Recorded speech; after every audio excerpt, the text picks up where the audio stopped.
Got the evaporator change in this Genfrost 3-door prep table. Never not worked on one of these before, but they look very similar to the Polar ones. I've got a suspicion they're all the fucking same. Anyway, this is what I was just going to show you. Look at that. Twisted right round. Can't far off a snapping, so hopefully we've got one on the van. I'm running a bit low on them little adapters. Yeah, thingy bobs. Anyway, usually it's quite easy to change because the stubs just poke through the wall. So you cut them off here, pull them out, poke the new ones through, braze them up. Dryer's a bit awkward. It's down the front, down here. Hopefully I've got one of those as well. Bit of an odd make. We can only get the parts from one place, so usually I'd buy a dryer as well, but they didn't list it. Anyway, okay. Staying in the vacuum. Just put a fresh recovery bottle on there with a vacuum in it, and it's not even filled that up, so nothing in there really. So, okay.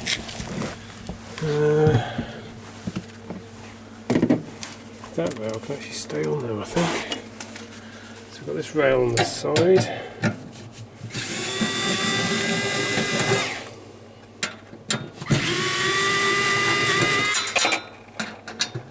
I think you can actually just lift it.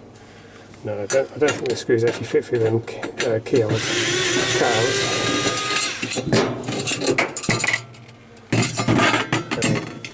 Yeah, they're different. The Polar ones, the sensor comes out the side and it's actually clamped by this bracket near it in a little thing. This one's actually just stuck through the grill on a little thingy. So we've got that. We've got 1, 2, 6 screws. Then we've got the cover off. Okay, that's the cover off. Drain pan might have to come out to get a bit of room to wriggle it. We've got a coil sensor there. The fan section's bolted to it. So hopefully we don't have to take this out where it's got like a channel at the top where the air's blown through.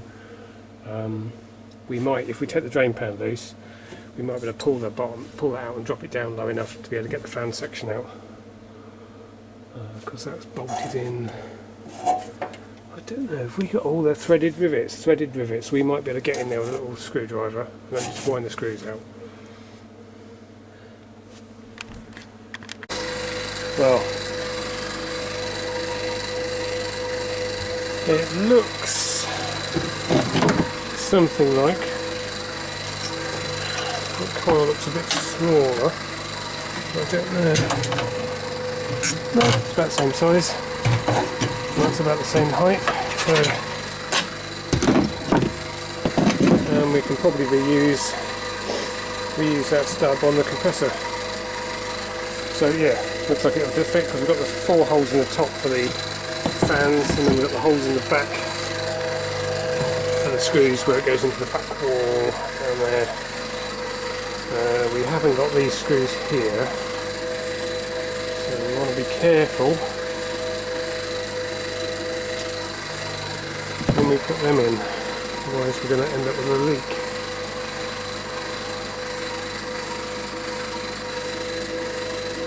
We'll have to check that and make sure they're not going to put the screw in there. If the coil's not made exactly the same, we'll end up going into one of these bins. So they are quite short screws, we'll have to be careful. Okay, we've got all these screws loose, apart from the top here, so that's loose. Pipe's still connected. Got the vacuum pump on there, pulling a vacuum. I'm mindful of the fact we've got a leak in the evaporator, but it's so small I don't think we're going to put a lot of air in. That's hopefully boiling off some of the refrigerant out of the compressor oil, giving us a head start later when we vacuum it proper. So we'll break that vacuum with some nitrogen, which will do well for when we do the brazing and so on, where the pipes come through. So that's actually loose, so I think we'll have a go at getting these loose out of there, because I'm not sure where the fan wires go through. That's probably the fan wires there. So we've got a limited limited extra movement on them.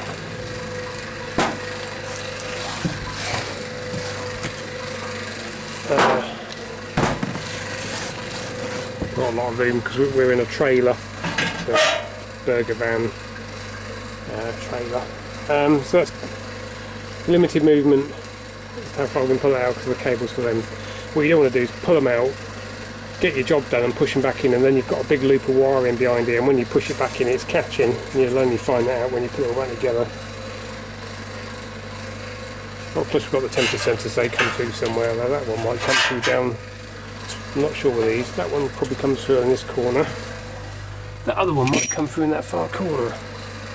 Polar ones, they bring them all through in this end. Anyway, we'll see if we can get these screws out of here. And we can get the coil. Once the coil's loose, we break the vacuum, cut the pipes, put the new one in. It's easily said, not so easily done. Okay, that's all like that. You don't want to. Well, you can get there with a pipe cutter, but if you've got some of these cable shears, probably going to need 2 hands to do this.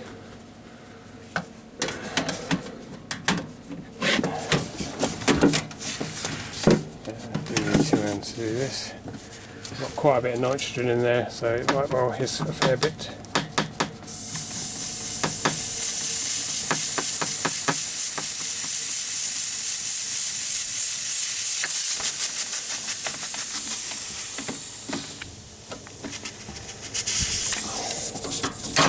And that's them cut, and then you can just unsweat them. Put a bit of tape around them for now. Same if you're changing the compressor. Sometimes it's easy just to cut the stubs off with the cable shears, and then when you unbraze them, you've only got to heat up a tiny bit of copper. You're not trying to heat up the whole body of the compressor. Anyway, we'll get some tape put around those. Okay, we've got that turned completely around. We've got these 2 screws out that end. I've got that, which will bend, which I've got one of them undone with. And then the other one, I cracked it loose with that, and we was only getting 2 clicks movement on it. So I got this thing out, which is like a rotating ratchet. You can turn the handle, it goes around, but it's not very strong. Anyway, we've got those 2 done, but these ones are completely stuck. So when you put them back in together, I should put some of this food grease on there. I mean, hopefully we won't ever have to change it again, but if it is me doing it in the future, I'd like the screws to come out a lot easier than they are this time. Anyway, see if we can get these undone. Oh, that sensor does come in across the top, see? So if you had to change that, you'd have to take the whole thing out, or join it in here and risk the joint getting moisture in. So that's a bad design, really. Although you could route the new one lower level, probably route it lower down. That one was so tight I had to get these grips on it because it was actually making the threaded rivet spin round, and that dust you can see, that's all like aluminium dust. That's what's got in the screws and jammed them in there. So yeah, these are a pain. The Polar ones, it's nuts and bolts, which I've moaned about in the past, but they're a lot better because they're stainless. Never had this trouble with the Polar one to get them apart. But you'd look at it and think that was a better design, but it isn't.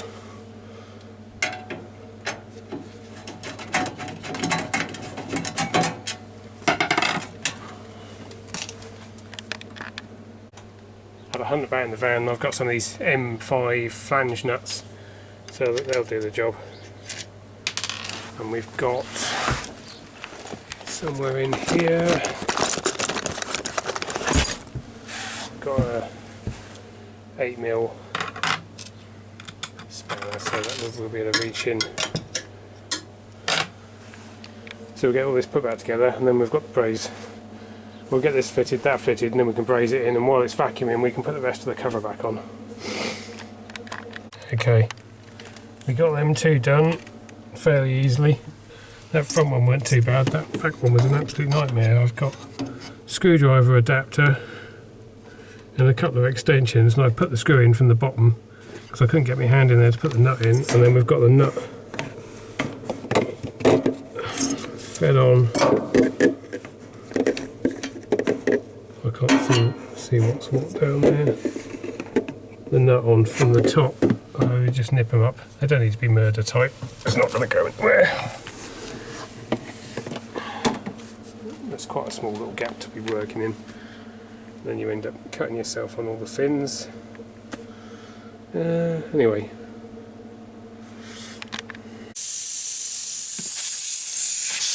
Always a good sign. Well, it did feel a bit wet, so it might have been oiled.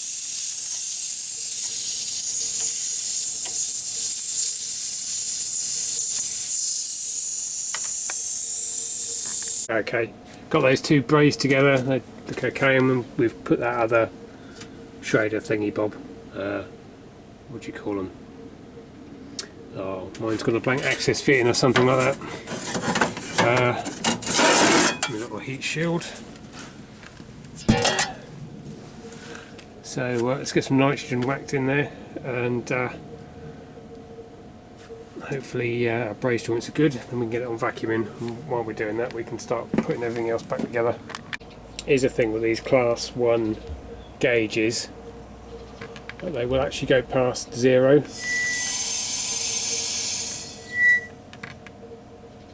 If you put too much pressure in them. It don't usually do them any harm, although sometimes you have to recalibrate them afterwards.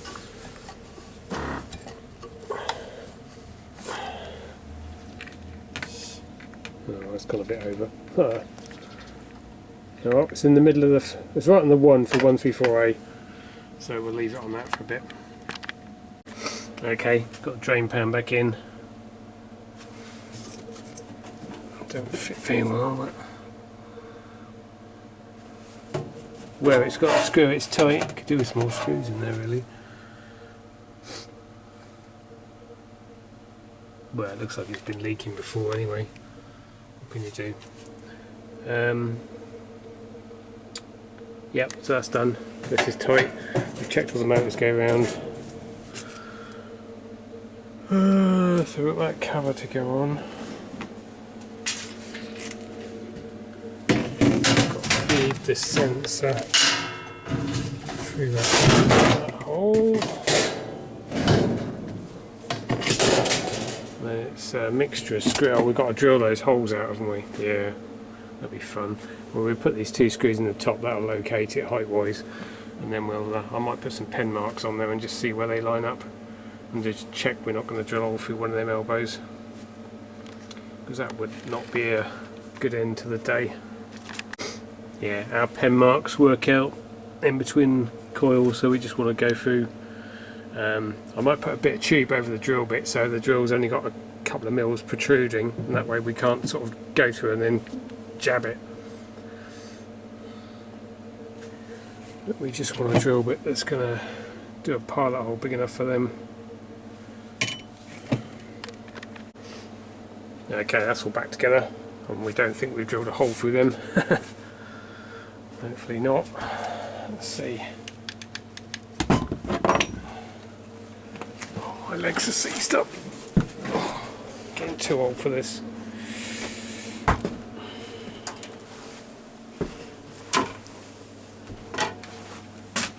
We did bump it up a bit. It's on the R, that's where we... Yeah, because we put a new dryer in there as well. Been on back for a little while. Just climb up a bit when you shut the tap off, so that's with it running. Give it another 5 or 10 minutes, see how it does. Gave the compressor a bit of a shake, and that's come up to sit. Well, it was over 800 just now. It's over, well over 1,000, I think. 2,000? I can't remember now. Anyway, it's coming down again. So it's just all the gas that's dissolved in the oil. It's just fired up. We've got 150 grams in there so far. That one's 270.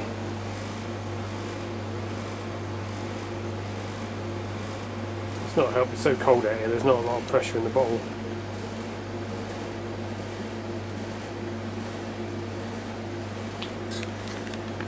Right, the time it took me to put the gas bottle back in the van, it's got down to temperature and turned off. So I think we're going to call that a success. Let's get the door open. get some heat in there.